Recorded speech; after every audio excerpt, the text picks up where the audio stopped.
匂いが止まれの君には漏れない話は耳も傾けない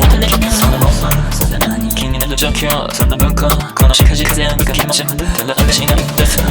君にとってはこれが本当で他は嘘ですかそれで満たされるならそこに溺れてくのもいいけどさ君はどこでもでもそれは君はさ今ひどいけど君はどこで君の君は君のための言葉が消えそういったこそ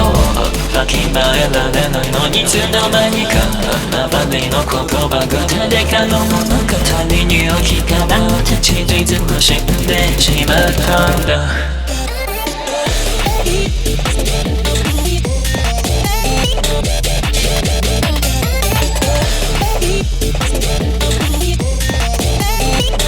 死んでしまったんだ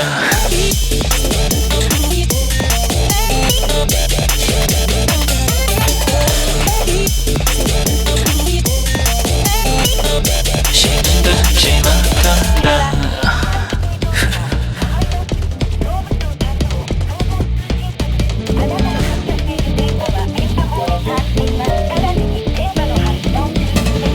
情報さえ余す少なくケミカリズムの対象果たしたこの現代は見えたものだけが全てじゃないと見えてないものには進行動から根性その浄土自分に先に伝わってないならいい加減なただただ理解できなしそこに控えがほど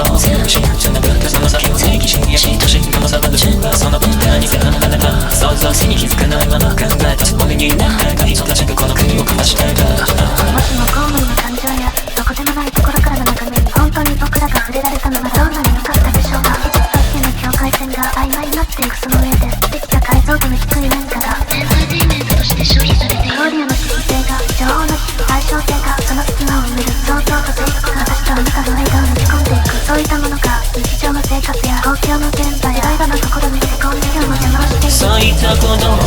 わきまえられないのにいつの間にか平然な顔をしてた手流れるまま下している僕らを死んでしまったんだ